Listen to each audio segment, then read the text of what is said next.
welcome to .NET Rocks, ladies and gentlemen. I'm recording this on my Arcos Jukebox Multimedia, the handheld MP3 player. And I'm sitting here on a couch at the Hilton on the Mississippi River in Orleans, Louisiana, talking with Ingo Rammer. Mark is not here. I am at DevConnections, the developer conference that you may or may not have heard of, DevConnections. And it's been a fabulous week here. We're just wrapping things up, the second to last day. And I'm sitting here with Ingo Rammer. And how are you, Ingo? Hi, I'm fine, Carl. How are you? I'm just fine.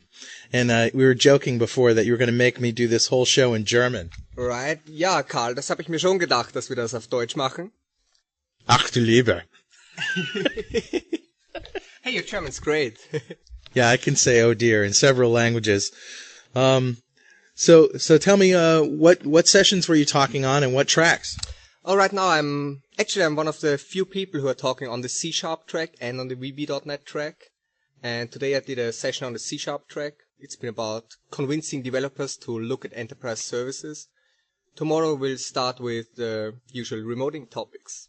Aha, remoting topics. Your books, I should say. You have a VB version and a C# version on .NET remoting. We've been talking about on this show for a long, long time, and have sort of become the standard guide for any programmer who's doing .NET remoting.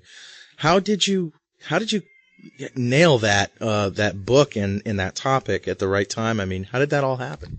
Oh, this is a fun story. Actually, I've been working with .NET since pre-beta times, and I was sitting in on a talk by some German fellow called Michael Willers, and he did a talk about remoting, and I said, dang, that's a great technology, all these extensibility points, the channel syncs, the message syncs.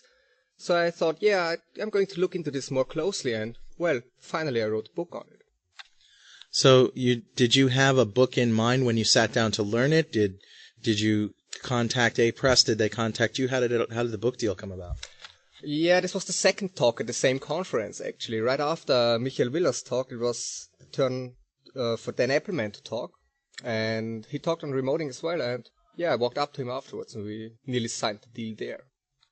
Wow, that's incredible. This is crazy, but how old were you? Oh, that's a secret. That's a trade secret. You're a young guy, though. Yeah. You're in your 20s? Right, yeah. Okay. Yeah, that's just incredible. But congratulations. How do you know how many copies you've sold? No, I don't know actually. It's been more than 10,000 or so. That's good. That 10,000 is a lot in today's market. Yeah, absolutely. Billy Hollis was the first guy to talk about your book on our show, and I've read it, and Mark has read it too. And it's really true that just like the first 3 chapters pretty much covers all the fundamentals of remoting, and then you go on to do some extra stuff. What are some of the extra things that you have in that book that go beyond the fundamentals? Well, I guess the book's most famous for its treatment of the kind of the extensibility hooks. It's like all these, how does it work internally, how a message sync's used, how channel syncs created and used, how can you even implement completely new formatters or channels. And, well, I guess that's the point why the book's been successful after all, because you can get part of this information about these interfaces in MSDN, but MSDN didn't tell you at this time and still doesn't tell you right now how to put all these interfaces together to create some real application.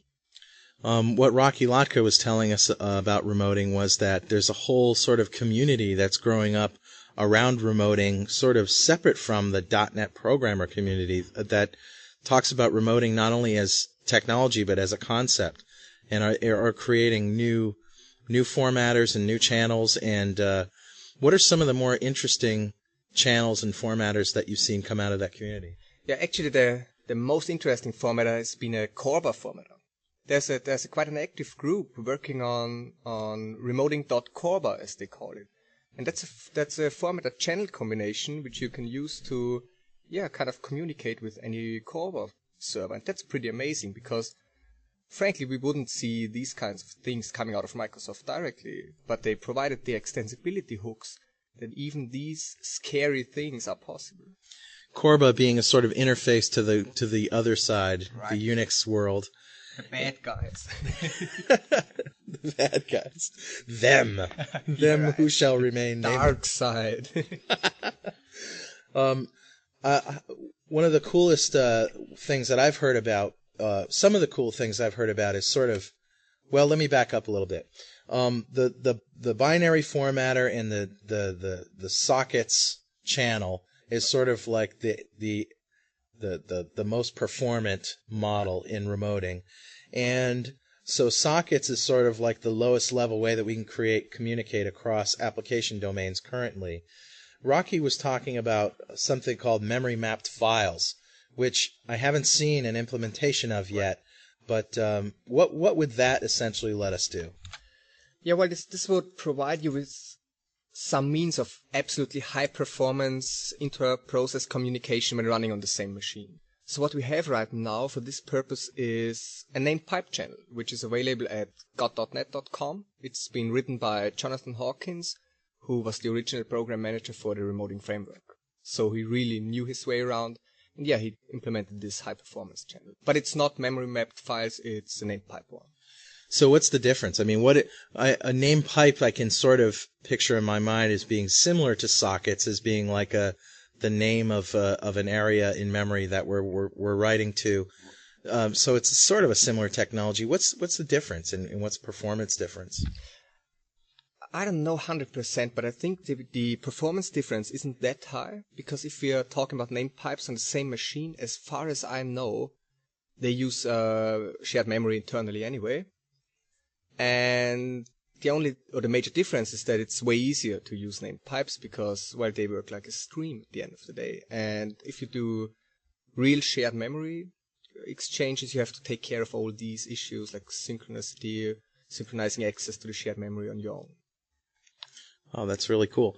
So essentially what you could achieve with this is accessing objects in different applications almost as fast as if they were in the same process. Exactly right. That's the point. Yeah.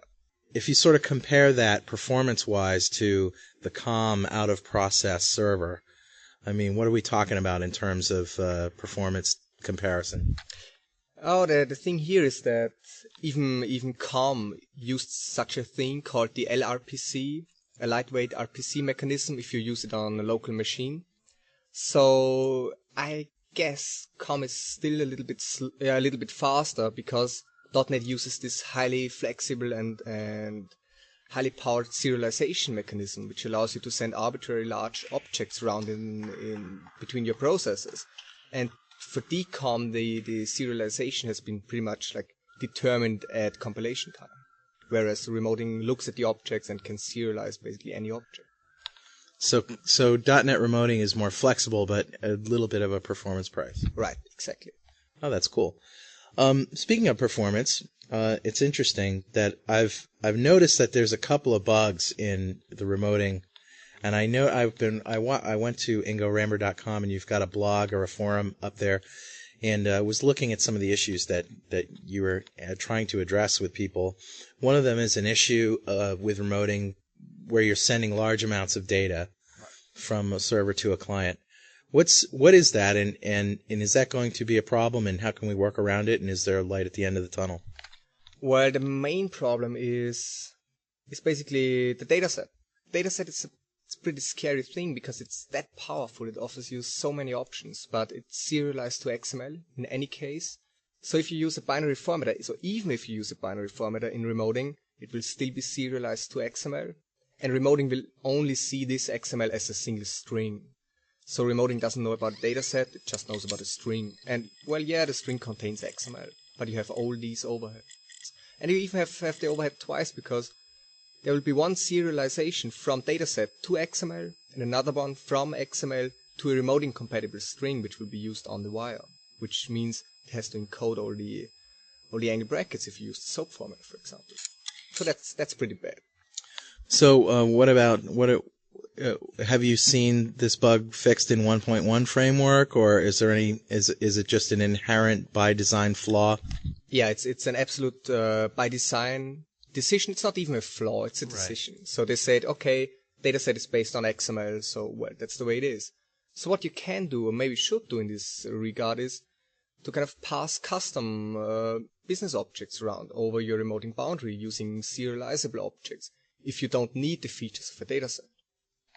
Okay, so if I don't need the features of a data set, I can create like a sort of a data class that would hold, maybe a collection of records or some array or something that's serializable. Yeah, or just create real business objects like a serializable custom object, an order object, and pass them around between the boundaries. Okay, so now if you want data sets, one of the things that I've done in my work is with sockets, as you know, and I've created a socket server that will, and I got the idea from your book actually. Oh, well, thanks. Yeah, using the C# zip library, yeah, that you reference in your book, which is great, by the way. It's a freeware zip compatible compression library, and I use that to write an XML to a compressed stream. So I create a compressed stream from a memory stream, and then do write XML on the data set into that, where I pull out a byte array and send that byte array over sockets. So that way I have a little bit more control, and the performance has been way better than web services and slightly better than remoting. But it's curious because when I look at a binary formatted string of a data set, it doesn't look compressed at all. In fact, it looks like XML with the spaces, with a white space taken out. That's exactly what it is. Yeah, it's not compressed if you use just a binary formatter. It basically takes the bytes out of memory, puts it into your message, and sends it over the wire. Right, and so that's an interesting issue. You also in your book use this compression thing, but use it in a different way than I just described. I just described actually creating a stream where you, in your client processing, you have to sort of prepare everything. But the whole idea of remoting is cool, is that, it's transparent to your code. And so how do you use the compression DLL in your book? Yeah, that's one of the coolest features of remoting. So what I did is I created a custom channel sync on both the client side and the server side.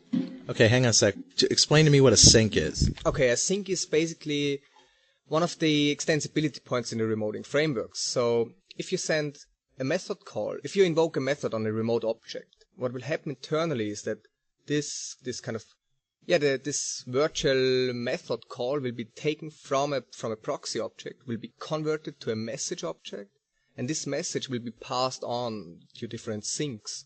So what normally happens is this object will be passed to a so-called formatter sync, which converts the in-memory structure into something which you can send over the wire. That is, it converts it to a memory stream, which can be in a binary format or in a SOAP format.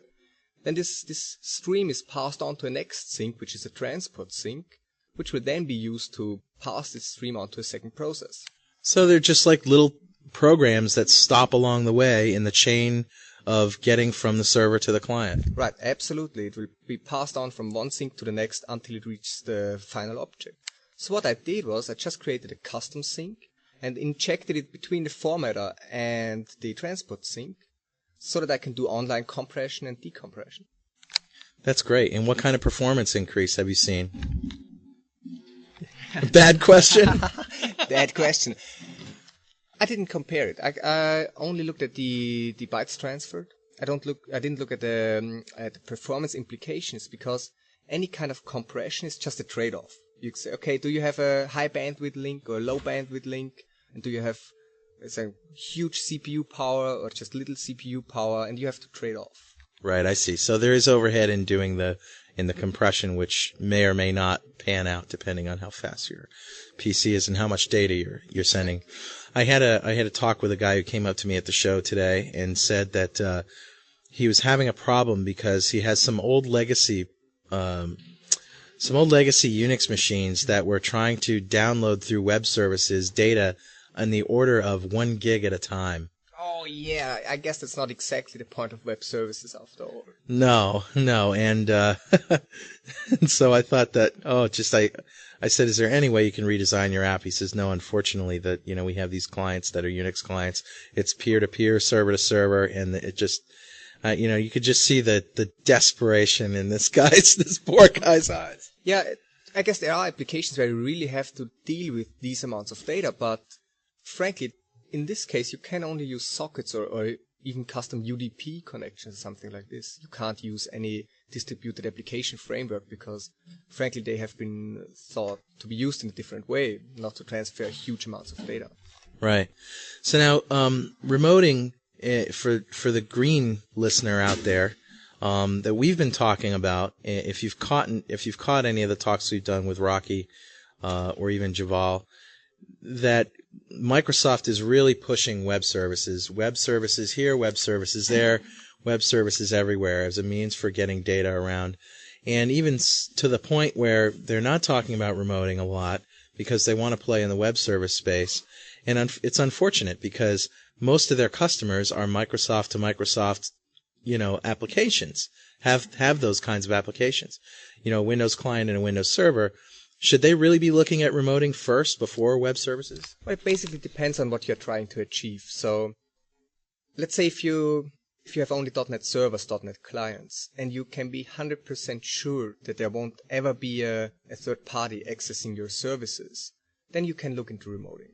If there is just a remote chance that there might be third parties using your service as a web service, or that there might even be clients written on the other VM, then maybe web services is the better idea. And my immediate thinking is, well, do them all, because we can work so much smarter now and write less code and less code in less time to do more. You may end up using those same business objects, accessing them through a web service for your non-Microsoft clients, but putting up a remoting server to access them through a. Okay, so the other thing that I want to talk to you about is the HTTP channel and the binary formatter seems to be like the decided on best practice for most business solutions. Tell me about that. Absolutely. And the reason for this is that the binary formatter gives you great performance when compared to a SOAP formatter. And the HTTP channel gives you security. That is, it gives you either authentication, authorization, and or even encryption using SSL, using HTTPS. But you have to host them in IIS, which, well, is another advantage, so you don't have to write your own hosting process. And you get all these benefits when using the HTTP channel. As a matter of fact, I've got a remoting kit that I've created from conversations that I've had reading your book, conversations I've had with Rocky and with other customers who've used remoting, which is basically a config file snip for your web application.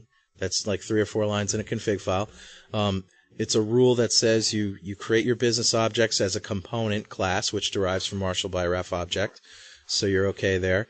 And you return data sets, or you return functions and strings and classes and whatever you want from those business objects.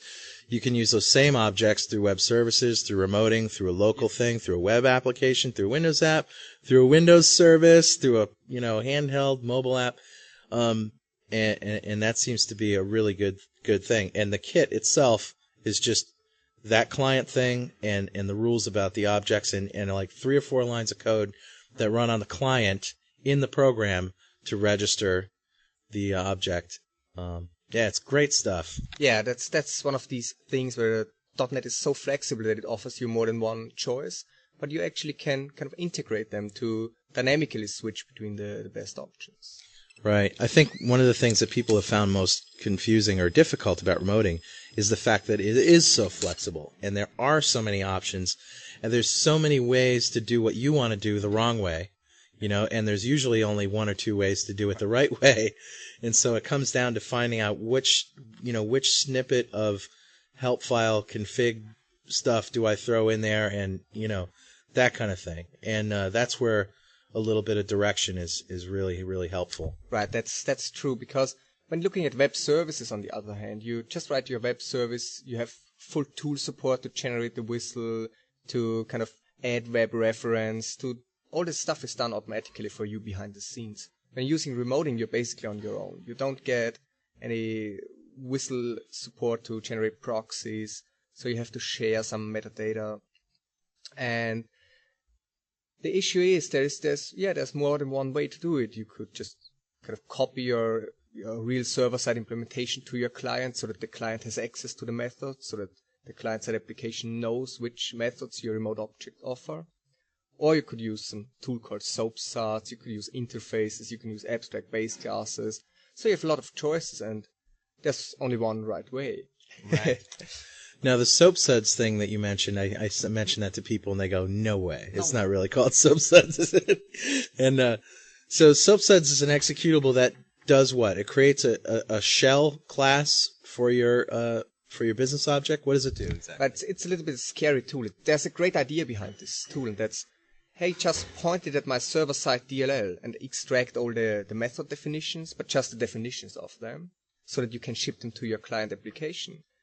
Thing is, the idea is great, but, well, yeah, there's a but, and SoapSuds doesn't support all cases, all applications, so one might actually run into problems when using SoapSuds. In other words, do you have to use a SOAP formatter? Is that the deal? Or will it just create a shell? What's the... Yeah, no, it just creates the shell, so it's just called SoapSuds because I guess it has been thought for using Whistle and SOAP, but actually you can use it with any formatter in general. No kidding. So I could use SoapSuds to point it at a business object, and it would create like an empty class that just has the properties and methods with no code behind them. Right, exactly. Oh, that's beautiful. Other than remoting, you've been doing some interesting talks here at DevConnections. One of them was about the new web service extensions. Have you done that talk yet? No, I'll do it tomorrow morning. What can you say about that? I mean, obviously you've done web services. You're doing the new extensions to web services and remoting. What's really cool about these new extensions? Right. Okay, the extensions are basically, about the GXA stuff, all these new web service specifications. And there's a problem if you develop lots of new specifications. People want to see implementations, right? You can't develop your application based on some specification of plumbing, especially because you aren't supposed to implement the plumbing yourself. So what Microsoft did here is they developed these enhancements, these web service enhancements, to kind of give you the implementation of these specifications without having to wait for the next version of the .NET framework. So you get, for example, a WS security implementation, which is even interoperable with Java, with a Java web service. That brings me to a question before you just interrupt real quick. These web service extensions, are they based on standards that the Web Service Consortium is approving, or what's the deal with that? Yeah, absolutely. They're based on WSI standards, GXA standards. Not all of these standards are currently owned by the same companies. There are some standards owned by Oasis, I think, some by WSI Consortium, some by even the W3C. Wow. So that's pretty split right now, and actually all these or most of these consortiums consist of the same company, so that's the funny part of it. Right, there's just a little political stuff going on. Absolutely, yeah, right. Yeah, right. You can't play in my bathtub. I'm gonna go take my marbles and go start my own consortium. Hey, it's Nick Landry. Yeah, it's so tempting to come and crash on your interview. How you doing? Pretty good. Where were you? If I grab a seat? No, go right ahead. All right. You were just in the speaker's lounge preparing for a talk or something? Actually, I was reviewing some of my prior talks because I'm done with my talks right now, and but I'm giving some of these talks this weekend for DevTeach, and I was getting some feedback on a great talk that I had on SQL Server Notification Services. Oh, cool. Yeah, it's kind of cool. It's a cool product, but it's not easy to learn. So it's one of those few times where I actually had to go through the tutorial in a thing to figure out how it works. Oh, okay. What do you think of the show so far? It's a cool show. It's the best one around, so of course, we love it. And in terms of the attendees, I'm kind of surprised because, well, I'm here talking about mobility, and of course, mobility is slow to pick up, and it seems like people still care more about objects and exception handling than they do about mobility. But that's okay. I guess we're just a bit ahead on our times, but we're having fun, and it's a great show, so it's always It is a great show, and it's a shame that there aren't more people here. So you people, go to DevConnections.com and check this conference out. The best content is here. Absolutely, and the best parties too. We have. Right. Were you at the Microsoft Unplugged night last night? Yeah, that was a lot of fun. Were you there, Ingo? No, I haven't been there. No. Oh well, let's put it this way. beer, pizza, programming, and if you get the answer wrong, you have to do a shot of Hurricane. That was pretty good. I mean, it's the best way to hammer some developers, you know? That's right. I was actually writing some code on stage, and while I was doing it, people were looking at their watches and getting a little antsy because I was writing code, you know? And Ari Bixhorn came over with a tray of shots and made me drink them while I was writing code. So no pressure or anything. No, of course not. I mean, that's the best way to write code, isn't it? Oh, what a fun night. What a fun night. This is a great conference, and they treat the attendees well. They feed them well. There's lots of parties, and the content is just absolutely spectacular. Yeah, and it's the whole combination. First of all, there's the locations. It's always great locations. New Orleans. There's the next one in Palm Springs. Right. This fall, this is going to be so amazing. Then we had Scottsdale, Orlando. I mean, who would want to go to these conferences rather than go to some other city like, I don't know, San Francisco or New York, you know, or Chicago? Who the hell wants to go there? I don't know. There are some shows that just keep sticking to these big urban cities rather than go to these great locations. Hey, you guys come to my conference. Bust your head. Yeah, something like that, exactly. And I don't know, the speaker selection also here is really amazing. I mean, I'm not including myself, of course, but it's just that the other guys, they make an exception for me, of course. Well, you can include yourself. That's no problem. You're a great speaker. Yeah, I know. They probably figured that for demographics, they need to have at least one French Canadian or something like that. We always seem to have a party when you show up on the show. For some reason, let's call Huckabee now, and we'll have some more Bill Gates stories. Oh yeah, well Huckabee's supposed to show up later, so hopefully, we'll be able to join us and we can add a little extra ad-lib stuff on your show. Right, we can hear what he's been up to. Well, if he happens to walk by, we'll snag him, but I doubt it. Anyway, I was talking to Ingo here about some remoting stuff, and we're just talking about the web services extensions. Well, WS security is one of the big ones that people are looking at. Now, from what I understand about the WS security extension, that isn't like an implementation of a particular algorithm or anything, but it gives you the chance to use your own kind of whatever encryption method you want. Talk a little bit about that one. Exactly, yeah. WS security, as it is as a specification, is pretty much open. So it allows you to plug in your own authentication tokens, like Kerberos token or like X509 tokens, or even a username password transfer. So you're pretty much open here, and that's a good thing because this allows it to interoperate with Java, for example. And actually, if you just look at it from the .NET side, the WSE just provides you a basic implementation of the specifications so that you can hook into it to, for example, provide your own password providers, which can later be used to match username passwords without having to create any Windows NT user accounts for the users of your web service. That's really cool.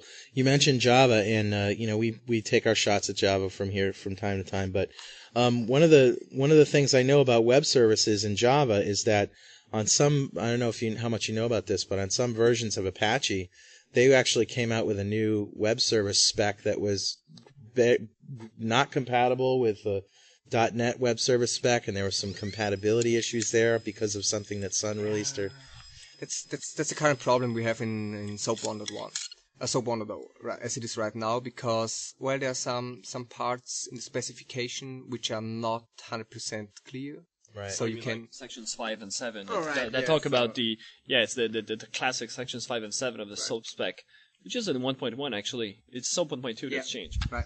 And it's the whole RPC encoded versus document literal. That's so hard, and that's been decisions which I guess the original designers of the SOAP specification regret a little bit to have to include section 5 in the original specification. So now we have this consortium called WSI, who created a basic profile. They call it basic profile, and they are basically all those companies. There's Sun, there's IBM, there's Microsoft obviously. And so they decided on a subset of the specification which has to be implemented to allow for interop. That's really cool. Do you know if there's anything? I haven't heard of anything, but I know that something was happening. Is there anything in the Java world that you know of that is coming out to sort of make web service development easier? Maybe not as easy as the .NET. I can't believe anything. It's pretty hard to make it easier than .NET. I mean, short of talking to Visual Studio and building it for you, I mean, it's really true. But you know, I mean, you mentioned it. I just didn't know if you knew of anything that was coming. Because, you know, it's going to be good for Microsoft that Java comes out with something that's going to allow a Java developer to develop web services that can talk to .NET applications. Actually, that's a good idea. That's a good thing for us, for all of us. Absolutely. And I think at the end of the day, it's mainly a problem of the IDEs. It's not a problem of the platform. Because, well, it's not just .NET, which makes it easy to develop web services. It's Visual Studio at the end of the day. And I guess we'll see some similar things on the Java side as well. Yeah, I hope so. We're waiting for it. But then again, you know, I'm seeing the same kind of behavior that we've been seeing at the beginning of web services in the Java world, because Sun doesn't want to endorse web services, but they have to. Because, you know, it's just like cutting their whole strategy in terms of Java, because their strategy was to connect all the systems and all the platforms together using the same language. People think that the write once, run everywhere thing was just about running the same application and running it everywhere. But the big thing is having different applications that run on all different platforms, but they're all talking to each other because Java is everywhere. Whereas if you bring a solution that says, wait a minute, you don't have to rewrite all your code, you can reuse your mainframes, your Macs, your IBMs, and your Linux machines or Windows. Development environment. That's the point. Yeah. Yes, exactly. And stick to WebSphere if you want, or Windows, or DNA, or .NET, and just write web services, and you don't have to rewrite anything. You just have to open a new kind of door, and everybody will be able to talk to each other. And Sun, they're like, no, we don't want that, because then what? Java at the end of the day. Exactly. Why the heck would someone use Java after this? Well, why indeed? I mean, that's the question I want to know. So if you look at the Java space, who's driving web services? Well, that's not Sun, that's IBM. It's IBM. Yeah. And with WebSphere, right? Yeah, well, that's the thing. IBM wants to sell their machines, their platform, and WebSphere, and their products. Right. They don't care about Java. Sun just wants to sell Java. Exactly, but IBM doesn't care about Java. They just endorse it because it works great for them, but other than that, they couldn't care less. So and if .NET sells them more machines, guess what? They're turning on a dime. Exactly. So that's why Sun is really, really pissed about this one, because IBM's not playing the Java game very well. Not only is Sun pissed, but Oracle is pissed. I mean, they are falling behind in the TPCC numbers, aren't they? Right, absolutely. Currently, it's not just that Windows is leading price performance, but they are leading just a hardcore performance TPC benchmarks. So.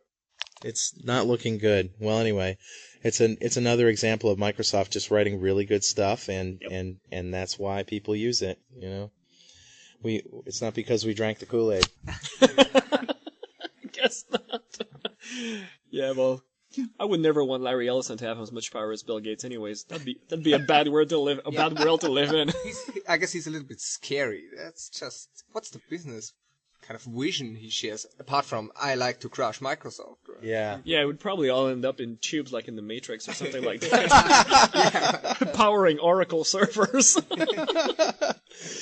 Well, what about tools? Programming tools, or if not programming tools, your favorite things utilities that you've downloaded. Have you downloaded anything that's cool? And I don't mean like, you know, music sharing or anything, but something that a programmer would think would be really cool.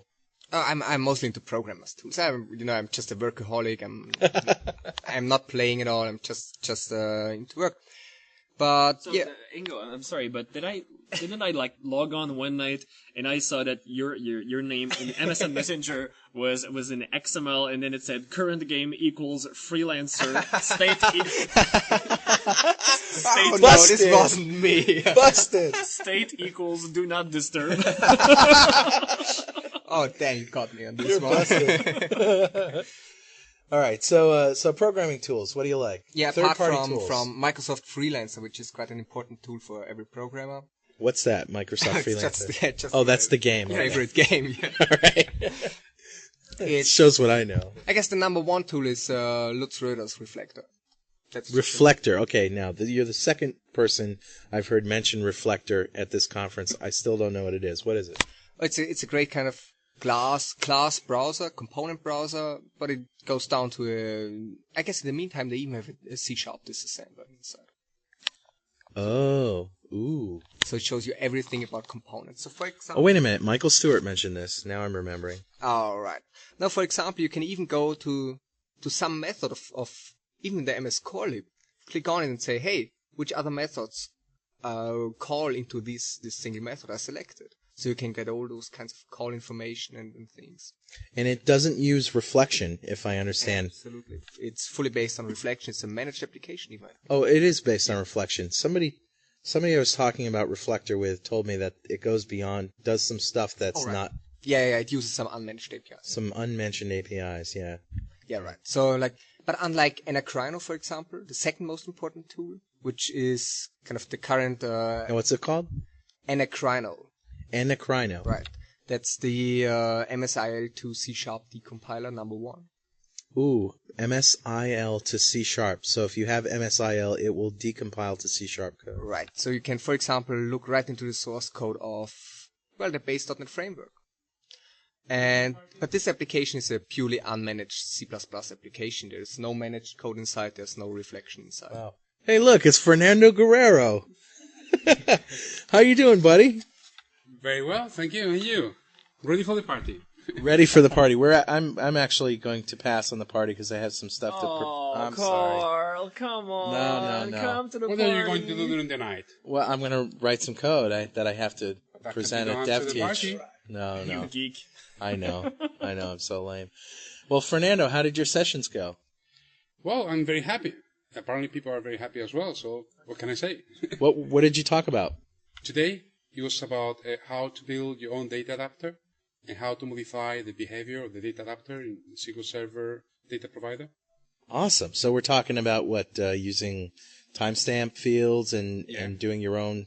That's right. Running your own one from 2 points of view. Building your own procedures to implement different ways of optimistic concurrency, and also modifying your data adapter to provide different functionality, extra functionality as well. Oh, that's great. You rock. So somebody told you today that this was the best session that they've ever seen? Yes, they told me so. I believe it. What do you think of the conference in general? People are very happy with the conference. At least the feedback I have from attendees. Yeah. They told me that it's very worth the money they spend on this. Cool. They're learning a lot, so it's good. So are you planning on going to the little Mardi Gras that they have scheduled for us? Absolutely. Oh, jeez. We're all gonna be there. We're all gonna be there. We'll call you. Hey, actually, Carl, you can just bring your pocket PC and you can code right over there if you want. Oh yeah, no, not really. But okay, well, good to see you. I know you're just walking by, so I won't keep you. We'll talk another day. Absolutely. Okay. So what were we talking about? Oh, tools. The tool you were talking about after Reflector was Anacrino. Anacrino, okay. And that's the MSIL to C# decompiler, which allows you to really kind of dig into the base framework to basically see more or less the source code of the base framework. That is just absolutely insane. I just can't imagine. And it really works well? Oh, absolutely. You know, I've written huge parts of my book based on information gained using this tool. So did you actually? It's like all the tools you prefer are tools that enable you to steal somebody else's code. Absolutely. You know, we've got to learn, right? So, but tell me, did you buy your copy of Freelancer? Should the Microsoft people look you up in the registration database? Absolutely not. That's one of the few Microsoft products I really bought for my own money, right? So it's one of the few ones. So what else didn't you buy, Ingo? Oh, my. Now that you're on the spot and on the internet radio. No, I mean the other has been given to me, right? Because I'm such a friendly, nice guy. Ah, yes. So. So obviously all the copies of software I use are fully licensed. Absolutely. It's a good thing that this is a radio show because attendees and listeners can't see that Ingo is sweating a lot right now. How about you, Nick? What kind of tools do you like? Just from third-party tools, you know, things that normal people would use, not to decompile the framework, but Actually, one tool that it's not really a tool for developers. It's just something that's really helpful, though, for developers or presenters or anything. And it's virtual PC technology. Absolutely, yeah. I can absolutely say. This is something that's great because I discovered that initially with the VMware product, and then after that I kind of migrated to virtual PC by Connectix. Actually, Microsoft bought that technology 2 months ago. They purchased the virtual PC technology, And it's cool because it enables you to just run a complete virtual machine inside of your computer. So, for example, on my laptop, I've got the Windows 2003 Enterprise server running inside of a virtual PC operating system, virtual PC guest machine, and I don't have to screw up my whole laptop, like wondering if it's going to affect anything in my machine. Haven't we? We've had this kind of technology in the past. Has it just not worked as well as it does now? Is that the deal? It's pretty much it, because now it's very seamless. For example, when you add, you've got additions you can, or I don't know how would you call them, extensions or virtual PC extensions, where you can just move your mouse around, and if your mouse is over the virtual PC, then it's that PC that's going to capture the mouse, and it's over another window on your host OS, then that PC is going to grab it. You can access shares, you can Copy paste. Yeah, exactly. You can do stuff like that, like copying, or you can just map an ISO file, and that's going to become a drive in your Pocket PC, in your virtual PC. And it's such a good technology that, first of all, yeah, as I said, Microsoft has purchased the technology for use in future products. So which one do you like the best? Between the There's two? VMware and virtual PC. Is that it? Well, I'm going to be fair to VMware. I haven't tried the latest version. The last one that I tried was only compatible with Windows 2000, and I had a beta that ran Windows XP back then in 2001. So I'm going to be fair, and I'm not going to compare too much. But since I have the latest version of Virtual PC, I can say that this one runs really, really well. I mean, when you try to configure a new PC, it helps you to tune the whole thing. And essentially, that's my cell phone. That's great. That's a smartphone right there. Yeah, that's a smartphone right here. That's the first one I've seen. Let me see that. Yeah, there's a lot of people that were looking at me and saying, who has a smartphone? You're like Mr. Device, you are. Yeah, well, I'm Mr. Mobility, I guess. It's actually a pre-commercial version of a smartphone that's going to be sold by Everlink Wireless here in the US. It's pretty small.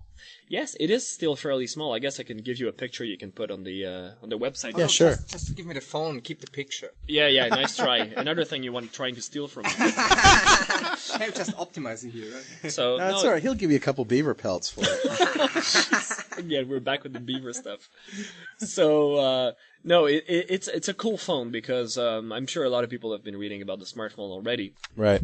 And I guess it's the combination. I thought I would be preferring my Pocket PC to this device, but there's a part of me that prefers this because, first of all, it dials much faster into the network because the GPRS is supported, which is the wireless WAN connection to connect to the wireless internet.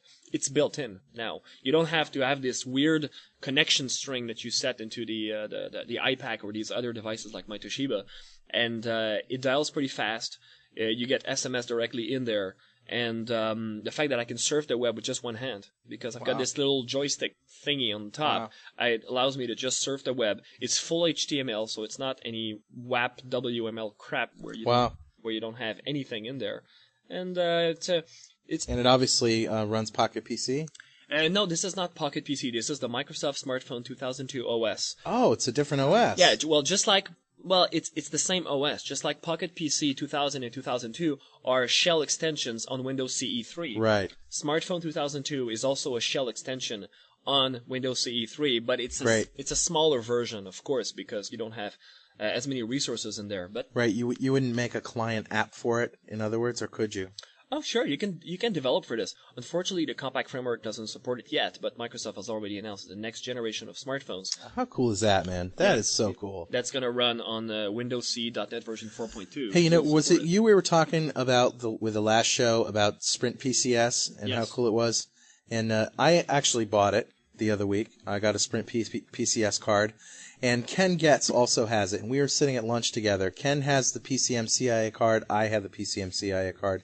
He's using it from his laptop. I'm using it from my Pocket PC, my iPack. Yeah. Okay? We're both connecting to the same bandwidth testing site, which is at McAfee.com. Okay. Bandwidth meter. Okay? He's getting 58K on his laptop. I'm getting 14K on my iPack. And I say to you, Mr. Landry, what's up with that? It could be two things. First of all, it could be the PCM-CIA interface to your iPack.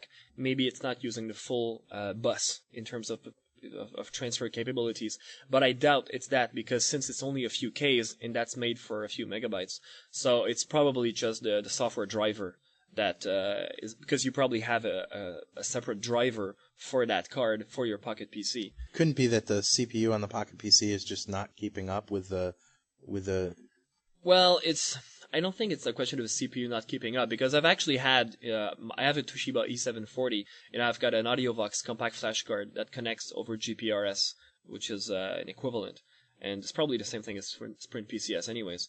And that compact flash card gives me performance of up to 30 or 40K. Wow. So I don't think it's a limitation on the operating system. It's probably just a driver thing. That's cool. Hey, getting back to you for a second, Ingo. You've obviously are completely immersed in the .NET remoting community. What are some of the companies do you know of any companies that are implementing remoting that the listeners would recognize, or some success stories that you heard of through the forums or anything else that you can share with us? I guess actually lots of companies use remoting to communicate between their client apps and their app servers, or maybe even to communicate between some ASP.NET application and the backend business logic server, if they want to separate them due to security reasons. And, well, I don't think you hear too many success stories. You didn't hear too many success stories about DCOM, because, well, that's just the way it is. Well, there's a reason for that. Yeah, that's true. Because it sucks. Yeah.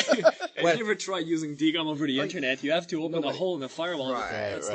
But just for local apps. Yeah. If you, like hundreds or thousands of companies used DCOM for the local apps. Right. And these same companies now look into remoting or use remoting. We actually have the success story, the first success story show that we did, which is, as of this taping, the only one we've done, was a profile of two companies, and one of them was a company that was looking into web services for supporting about 700 or 800 satellite offices to talk to one central database, and they wanted a Windows application. And we were talking back and forth between web services and remoting. At the time, I didn't have enough of a handle on remoting, and all of my experiences with it had been crash and burn because I didn't capitalize the right letter in the config file, Right. And I got an error like invalid cast or something. Because it's too high level for you. You're used to working lower level in the sockets level. That's true, but it's a matter of also just not knowing what the hell to put in those config files and where to. There's so many options. I mean, that's why it's nice to have some clear, concise examples like I found in your book. Yeah, anyway, Ingo's book. Right. It wasn't available. Oh, you're taking off? Yeah, I'm going to take off. So, okay, well, goodbye, everybody. Yeah, and thanks. hopefully I'll be joining you again for another show at some other time. Yeah. And in the meantime, people, come to DevConnections. This is the best show. Absolutely. All right, you have fun tonight. And if just to meet Carl. Yeah, well. Not to mention you and Ingo. All right. Ciao. Have fun, Nick. Bye. Okay. So it was really nice to see those examples in your book, and in fact they went on to use remoting with HTTP, with the HTTP channel and the binary formatter very successfully to transmit data sets back and forth using an auto-deployed Windows application, which to me seems to be like the holy grail of .NET. That is like auto-deployment features. the So auto-deployment with a combination of that and remoting with those two settings. Absolutely. And the only ADO drawback is that you have to adjust the security settings because remoting needs full trust security. That's right. And Rocky Latka has addressed that with his little netrun component, which it's a little console application that you pass a URL to an exe, and with the full trust context, then it goes out and downloads the code and runs it. So it gets around that. So it's kind of a devious little program. Yeah, I think so. You think about it. I guess your system administrator wouldn't like to hear No. it. But a simple way to do that is to use the trusted sites list. Absolutely, and I guess that's the way it's supposed to be. Right.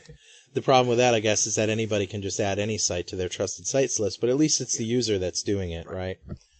And then you have to increase the trust for trusted sites. Yeah. Yeah, I guess. Well, maybe we see some adjustments in the future about these kinds of security zones. But, well, yeah, right now you have to manually tweak it a little bit. Tweak it a little bit. Okay, cool. Well, you got any last-minute words of wisdom to impart on the listening audience? This is something I like to do at the end of the show. Well, yeah, as Nick said, come to DevConnections. No, frankly, the show is great. The city is great. Yeah. What are some of the sessions you've attended? Oh, actually, I had to finish my own sessions. That's the problem. Yeah. So if you're talking here, doing like 5 sessions here. So Wow. I really had to work on them. So when you're not talking, you're back working on your stuff. Yeah, right, absolutely. What are some of the ones you wish you had seen? Oh, I wish I had seen Francesco's. Yeah. This one sounds damn interesting. Yeah. That's cool. Yeah. Fernando. Fernando. Fernando, Not Fran. Yeah, right. Right. Francesco's the other guy. The RBB guy, right? Yeah. That's right. Yeah, his stuff sounds very, very intriguing. Absolutely. Yeah. All right. Well, on behalf of myself and the listening public out there, I want to thank you very much for sharing your thoughts and your talents. Thank you, Carl. All right. We'll see you again next time. Right. See you at the next show. Right. All right. Good night. Life is hard.